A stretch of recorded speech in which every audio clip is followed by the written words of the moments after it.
Okay, my name is Susan Soto. I'm here with James Phillips at the Shinnecock Indian Reservation in New York State. Um, this is March the 11th, and James's birth date is October 4th, 1925, and it will be me and James attending the interview. Okay, so James, tell me where you came from. Shinnecock, Reservation, Southampton, Long Island. Okay, and you were in the U.S. Army, Yes, and what was your rank? Corporal. And where did you serve? Uh, France, Germany, and the Philippines. Okay, now, were you drafted or did you enlist? Drafted. Okay, and where were you living at the time? Southampton, Shinnecock Reservation, Southampton. Okay, and did you pick the Army? Yes, I did. Okay, and why did you pick the service branch you joined? Where? Why? Oh, why? Well, I had to pick one of them, so I picked the Army. I knew more about the Army than I didn't want to go to the Navy anyhow. I took the Army. Okay.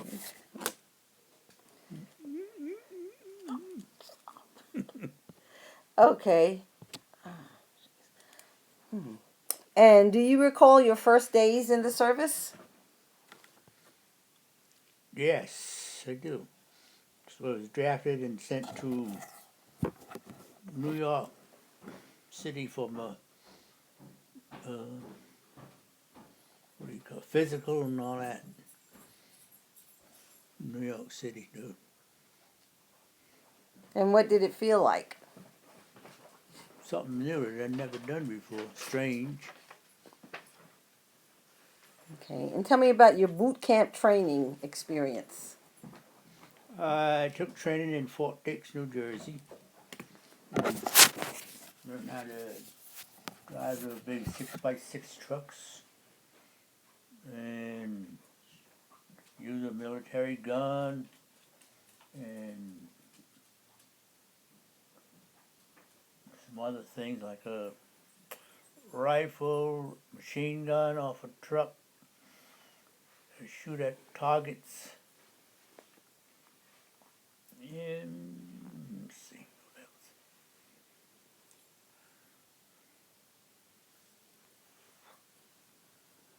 Of course, learned how to drive trucks and take care of them, how to mate, maintain them, keep them running in good shape.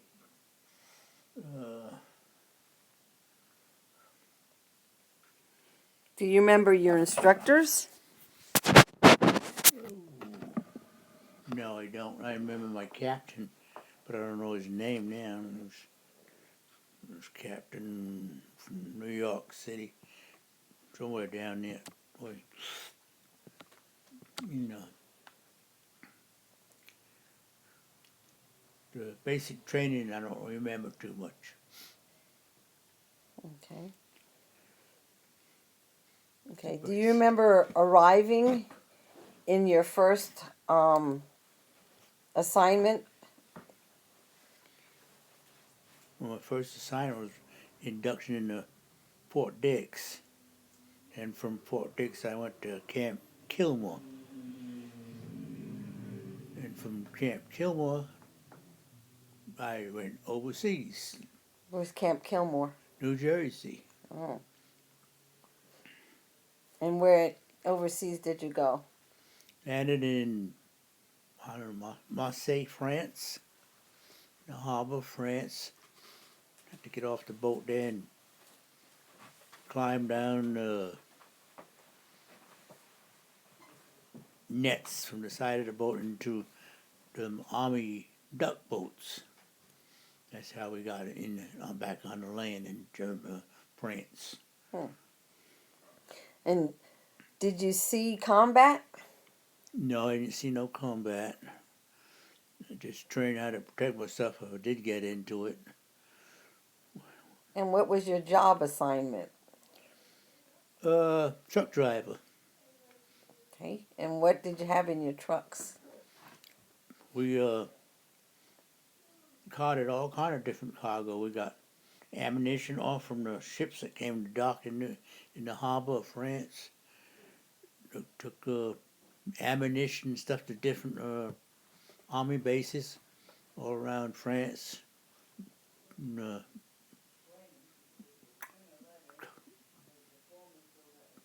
a lot of food to different prison camps in France and Germany. Hmm. And, that was our main job. Were there any casualties in your unit? No, we didn't have no casualties. We was all safe so far. We were doing good. Everybody was safe. Tell me about a couple of your most memorable experiences. Most memorable experiences. I think the most memorable was when we left France. Was supposed to be connecting up with General Patton to deliver gas for his tanks. And that whole convoy of trucks left France. I don't know what date it was, but the war was still going on.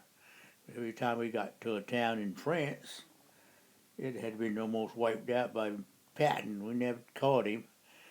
We didn't catch up to him till we got way in Germany and into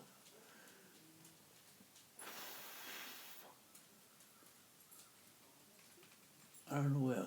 We could hear the shooting in the woods, and our leader stopped us. And he said, "We're going to unload the gas here because we didn't have no protection hardly to protect ourselves. All we had our little rifles and no guns on the trucks, which we was promised." We got over there, and we hauled, even hauled German prisoners once. I did haul them from one camp to another, and we got far as Hamburg, I think, Germany. That's where we unloaded the gas and came on back. Because we drove mostly nights. Used to rest days doing drive at night. All we had is a little cat lights on the back of the trucks that you could see. And we heard planes go over a couple of times, but they didn't find us or didn't bother us, so we don't know whether it was American planes or German planes. And we left the gas and came on back to France. Were you awarded any medals or citations? Yeah, I got a medal for expert on the rifle, and I think an expert on the machine gun from shooting off the top of a truck at an airplane, one of the target planes that would fly around. I shot at it and knocked it down, which I wasn't supposed to do. They gave me an expert pin for it, which I still have. And we went back to France. Stayed there. I don't know how much longer we stayed there. And they said we was going to the, what do you call it, European theater? Mm-hmm. Yeah, he'd gone to the European theater, so we loaded ship in France, left France and headed for the Philippine Islands. It was on the ship for 23 days, I think. Something like that. I know it was a long trip. And we got far as the Panama Canal, and the war had just ended. But we had a division of nurses that had just got overseas. So they was on the ship with us when we left France. And they said we'd have to stay because we couldn't get off the ship and go back to the United States. So a couple other ships ahead of us turned and came back home, and we had to go through the Panama Canal, Hmm. and that's where we unloaded in some little place in Philippine Islands. It was a small island, but that's where we stayed most all the time. And we did the same thing, driving trucks. And those big ducks, they used to call them ducks, wheels. They went in the water and on the land too. We drove them for a while over there and used our trucks too at the same time. Hmm. And how did you stay in touch with your family? Letters, mostly all letters, and friends wrote to me. Had some girls writing to me letters. So I was satisfied. I enjoyed it over there. The experience was good. I wasn't scared or nothing. I enjoyed it. Hmm. You, And what was the food like? food was very good because we had our own mess sergeant. He cooked all the food for us, even when we was in France. When we got to the Philippines, he did the same thing, and the food was just regular United States food, mostly good. I mean, good food it was. Germany used to go out and disappear and come back. The same night we'd have fresh pork chops and everything else. We don't know where he got them, but he found them somewhere, and we ate very good. Ate good and had a nice place. When we was in Germany, we had stayed into like a, I think it was a beer factory. It was vacant. We stayed in there, right in the village of, I can't think of the name of it now. It was just a little small village. Hmm. Because I know there was a baker shop right across the street. And when we got there, we didn't see nobody because they was told over there that all the United States servicemen had tails. And don't come out. So we didn't see nobody around the bread place for, I guess, a week or so. And after a while, they started coming out. They found us and found out who we were and what we were. So we never had no trouble with none of them. Hmm. They were all friendly and nice. Even some of the soldiers was good to us. And did you have plenty of supplies? Yeah, we had plenty of supplies. That's what we did over there too. Supplied the prison camps with the food and mostly food to the prison camps, the German prison camps. And that's about all we did while we was over there. Hmm. Did you feel pressure or stress? No, I was a little scared once. Cause we had a truckload of German prisoners. Took the wrong turn and wound up way up in the woods somewhere. We only had that two drivers, Oh, wait a minute. Okay. two drivers on each truck. So I don't remember, it was only us was in that truck. The truck was full of German prisoners in the back. They didn't bother with us. They was glad they was going to prison, I guess. So they showed us how to get out of the woods, back on the road again. We went on to the camp and unloaded them. Hmm. And was there something special you did for good luck? For good luck, Mm-hmm. not really. We used to play games and stuff like that. Uh, we was active, a group of soldiers. Kept busy all the time. We didn't. I didn't get lonesome for home. Once in a while, I'd get a letter. It made me feel kind of sad. But other than that, I felt all right. Hmm. Enjoyed the Philippines, especially the women. What on that line? Was there anything special you did for to entertain yourselves? Well, they had like what do you call them, recreation halls where you could go and play pool, do other things, and watch radio, listen to radio, and play games and stuff like that till it was time to go back to camp. And what did you do when you were on leave?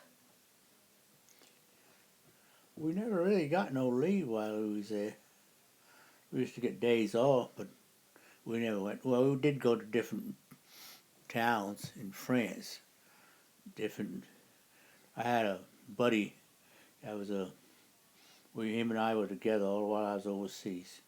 Him and I used to travel together because he learned how to. Well, he knew how to speak French, and he was a Puerto Rican. And we used to go out and go to different restaurants where we weren't supposed to be and talk with the people and have conversation, drink maybe a bottle of beer or something like, and then leave and go back to camp. Mm-hmm. And well, this is where did you travel while in the service? Hmm? You answered that one. Do you recall any particularly humorous or unusual event?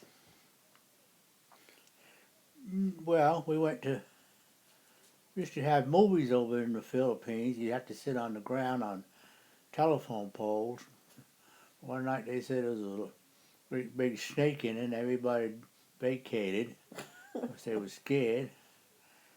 I remember I ran, and when they ran, I ran too.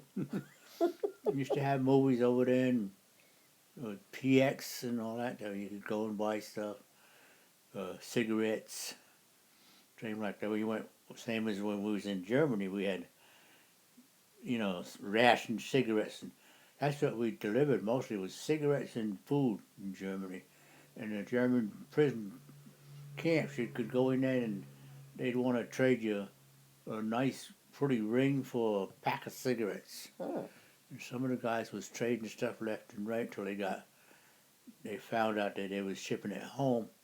Then they couldn't ship nothing home no more. Oh. And I never did that, so I didn't get caught or nothing. They didn't put nobody in jail. They just told them not to do it no more. Because they give you all kind of good jewelry. I mean, beautiful stuff. I was offering a nice, pretty ring for a pack of cigarettes. This was in the Philippines? Germany. Oh, Germany.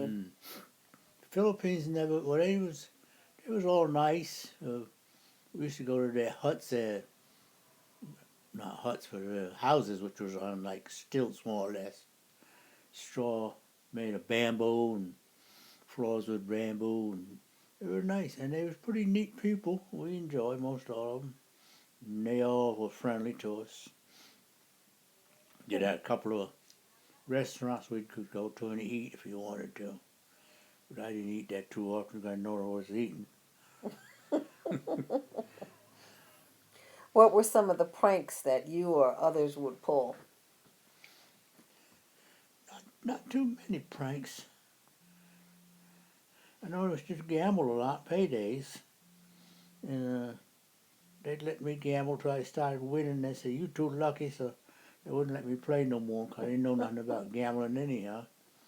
And the ones that did know, they wanted to win all the money, so they wouldn't let me play for a while. So I did other things, went walking down the roads, and when it rained, we stayed in a camp most of the time because it rained almost every day. And then it stopped raining, and about 10 minutes after it stopped raining, the roads would be all dry and everything. And we'd go on and do what we had to do. Go to the motor pool, take care of our trucks, make sure they were clean, check the motors and tires and all that. And that's all we did. And I got a chance to drive a tank. Because after the war ended, they had a big outfit over there that were a tank company. And they was taking the tanks and taking them down to the shore of the ocean. That's why we'd leave them there, because they was taking them out to dump them off in the water out there, so nobody would get them. Oh. And I drove a couple of them one time, like them. And we had those, like I said, the big ducks over there with the 6 wheels on them, I think, on each side. It was quite high, big. Used to haul stuff with them sometimes. That was about all. We go out with the girls. Met a lot of girls over there. Do you have photographs? Who? Photographs. I did have a picture of a couple of girls. I had a photograph of four of my buddies. I don't know where they are. They all in a book somewhere, upstairs in my room. It's put away somewhere. Didn't get too many photographs of the country because nobody had no cameras in them days that much. Mm. Hmm. And what did you think of the officers that you served under?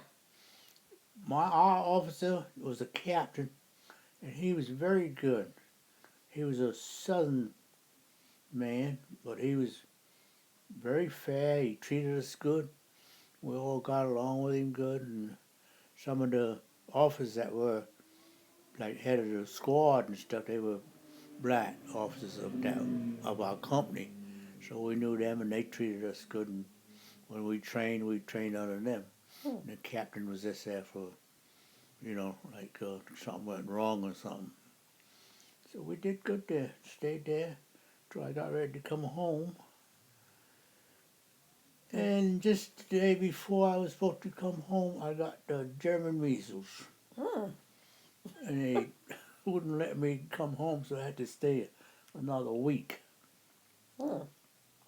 And after that, we went down to the dock or wherever. We loaded it on the back on the ships and headed back home. So you got the original German measles. Yeah. From Germany. From Germany, yeah. Yeah, got the original Germany measles. Did you keep a personal diary? I have a diary, yeah, with a lot of stuff that I did. I still have in my dresser drawer. It tells you what we did each day almost. Yeah, got that. And there's a lot of some German money and some French money, which I still have in little boxes upstairs. A few pins and stuff that the Germans had we used to pick up. Philippines never had too much to bring home,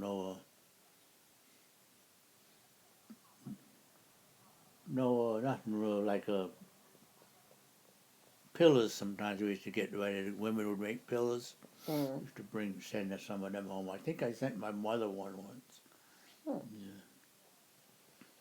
And do you recall the day your service ended? No, I remember heading home because we got far as Guam and we run into not a tornado, but whatever they had over there in them days. Uh, Typhoon? hmm? Typhoon? Yeah, typhoons. We had to go to the dock and stay there. And then we left and headed back towards the United States. We landed in California. Stayed there maybe, might have been a week. We got our discharge papers and started home by train. From California. Yeah. Hmm. And what did you do in the days and weeks afterwards? After I got home, uh, just went back. I don't know where we landed and where we landed to once we got a basin. I don't remember where we landed at. Whether it was back in Fort Dix or not. Where we got our discharge papers and whatever you wanted to bring home, you could re-sign back up if you wanted to. And I was the corporal and they said you go home, you can stay so many weeks, and if you want to come back in, just re-sign up and we'll take you back again. But I came home and said that was it. I wasn't going nowhere. So that was the end of my career in the Army. But I enjoyed it all very much. And did War. you work or go back to school? I went to work when I got home. Let's see. I think I worked with my father at the Southampton Golf Club. 'Cause he worked at the golf club. He was a greenskeeper out there. And I worked there with my cousin Ray and my uncle and a couple other fellows from Shinnecock. I stayed there about, I guess, till he left the club, and then we left too. And after that, I got married after I got home. I don't remember when. And then my father-in-law was working at a chicken farm in North Sea, and I got a job with him. Worked there about 5 or 6 years. A nice family. They raised chickens and shipped them out. After 30 days, they'd ship them all out and be sold. We'd start all over again, raising little chickens till they got big, nice fat hens, because we used to push the feed on till they could eat all they want. And worked there. And then let's see. Then I knew a fellow that worked, a friend of mine that worked for the town of Southampton. He called me up one day and said, "You want a job?" I said, "Yeah, why?" He said, "The town of Southampton looking for a couple of men. If you want to work, come out there such and such a day." And I got dressed and went out there, and they interviewed me, and I got hired out there and stayed there 31 years until I retired. Then I retired and got a little side job out to the Shinnecock Hills Golf Club, where some of the members of the tribe worked. And one of the members was a greenskeeper out there, so I worked there not too many months. I stayed there for a while, and then I left. After I retired, that's the last job I had, really. And did you make any close friendships while you were in the service? Mostly only the guy that I was with all while I was in the service. And we came home. He lived in Brooklyn. His name was Alexander Cornelius, I think. And he used to write, we used to call, and he was always going to come out here, and I was always going to go in there. And I never did hear no more from him after a while. So he was about the only friend I really had. The rest, I knew a lot of the other guys, but I didn't stay in contact with none of them. So that was about the end of my career in the service. And did you join a veterans organization? Well, not till quite a few years after, when I was still working with the town, I think. Yeah, working with the town. One of the guys was a member of the veterans of foreign wars. He said he wanted to come join. Why don't you come and join us? So I said I would, and I went there and signed up and became a person in there and stayed there for until they sold the building that we was in. I'm still veterans of the foreign wars today. And did your military experience influence your thinking about war or about the military in general? Mostly about the military in general, which was pretty good. We got treated good while we were over there overseas, and we got good while we were treated in the United States. It's just we all stayed together mostly and didn't get in no kind of trouble. We stayed a good team all the while we was in the service. That was about it. I don't know, till I came home for good. And if in a veterans organization, what kind of activities does your post or association have? Well, we used to have parades. We had dinners on certain days, selling chicken dinners and dances where people could come and dance, and we had a Veterans Hall that we owned. And yeah, we owned that for North Sea Road. We used to have the dinners there, and everybody would pitch in and come help serve dinners. Did very good at it, but then it got so thin.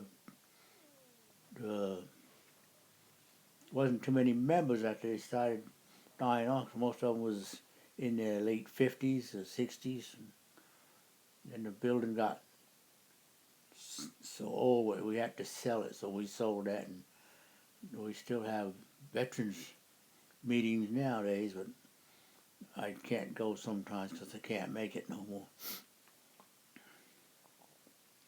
And how did this service experience affect your life? It really didn't affect my life any. I just learned more about outside life, a different world, different countries, and different people which you met when you was on the service.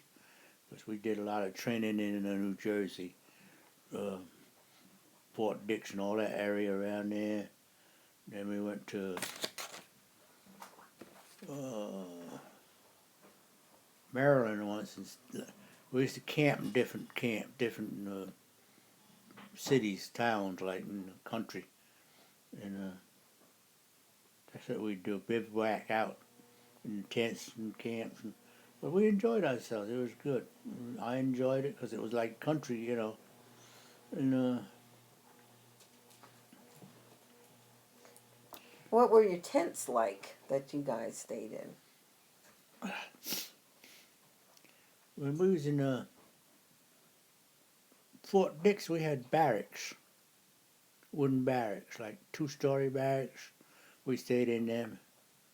Got up in the morning, went to the motor pool, worked on our trucks, and used to. I was a Jeep driver, like a convoy, uh, to go ahead of the convoy and stop when they had to cross the road to go. We'd stop, me and my lieutenant, until the last truck went by, and then we'd get back in the Jeep and not have to drive from the rear of the convoy all up to the front again. So we would be in the lead, which I enjoyed that very much. Yeah, I did that all the while I was in the service. So I almost got yeah, I got my stripe taken away from me because I didn't want to go out. It was so cold and I was freezing. And he wanted me to go, and I said I wasn't going out until they took my stripe away. But I got it back in, I guess, a couple of months. Hmm. And that's what I wound up with. Is there anything you would like to add that we have not covered in the interview? No, I think I covered just about everything I can remember. As far as I know, brought home some German trinkets and stuff like that. French money. I still got some of that. And that's about all. What was the weather like in those countries? France was very nice. It was a beautiful country. In France, where we stayed, it hadn't been torn up much by the Germans because they had, where we landed was on like a cliff right in the harbor. That's why we landed and we stayed right around in the area. And they had a great big gun sitting up in it. Was headed out towards the water in case the Germans did come. And that's what we stayed in there. Did our training all through there. Going through the villages. Trucks are so big you go around the street in Marseille and hit some of the buildings was all nicked up where the trucks used to take the turns and couldn't make it and Hmm. take some of the cement off the buildings. But we enjoyed it all. And Hmm. used to get invited to parties sometimes when people were having different parties. you two guys come to our party tonight. And we said, okay, we'll be there. We used to go, wasn't supposed to be there, but we went in there. I was off limits. Wasn't supposed to be going out no parties. Not into the city people. Mhm. That was about all I remember. That's good part. Well, the good part was I enjoyed the whole thing. All while I was over there, overseas was I really enjoyed that. Seeing the countryside. We was in Germany with all them acres and acres of black cherry trees, and I remember I used to get out of the truck and could pick all you want, because nobody would bother you. In fact, there was nobody around most of them. But the cherries were them great big black cherries, and eat good. They were good. Remember that. The Philippines, we could pick bananas when we wanted some and eat them. And they used to have some kind of beer they'd sell you, and different stuff like that if you went to a little bar. Hmm. And that was about it. Were you assigned your own personal weapon or no? Hmm? Did you have your own personal weapon? Yeah, I had a little carbine rifle that hold a clip of eight, I think, 8 bullets in it. But when we got overseas, they only gave us 3. That was all. We had a little rifle with 3 bullets. That's why we was glad to get out of Germany. What are we going to do with 3 bullets? And they promised us guns on the tank.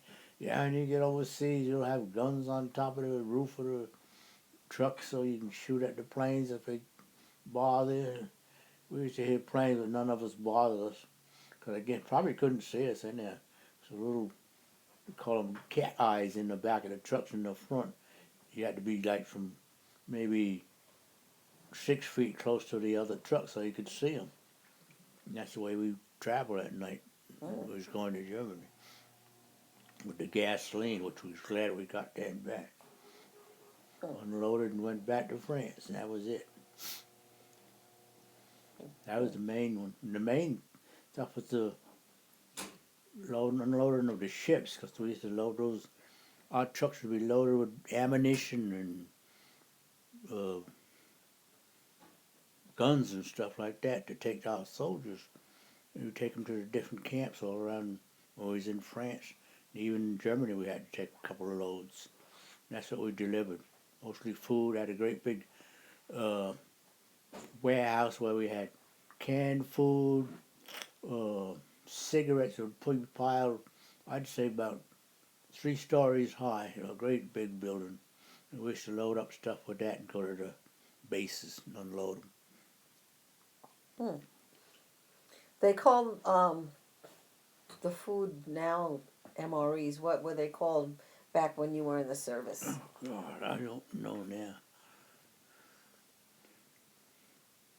I know it wasn't bad. They had canned meat, some kind of meat all ground up in little cans, crackers, and your canteen jar, which you had water in mostly. And that's what we lived on for a while when we was on the road and everything. Eat like nights like that, and I enjoyed that too. Wasn't no big meal, but you was satisfied once you ate some of it.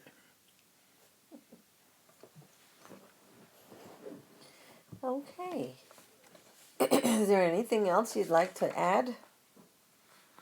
No, no. Well, I got back home safe and sound. That was one goodwill that I really enjoyed, coming back home, joining my family, and then getting a good job, keeping that, then retiring, which is still good. I still retired after 32 years with the Highway Department of Southampton. And what did you do in the highway department? Drove truck and In the summertime, I drove a tractor, cut grass along the edges of the highway. That was all summer job. In the wintertime, I drove a truck, plowed snow. Would you say the military um, contributed to that? Um, Driving of the trucks, yes. I would say so, yeah, 'cause that's what we learned how to drive them big 6x6 Army trucks. I know I had a assistant driver when we left France to go to Germany.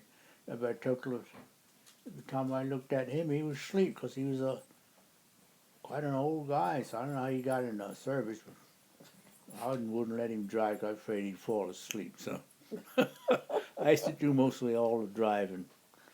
I drive all. That's why I got so I could drive.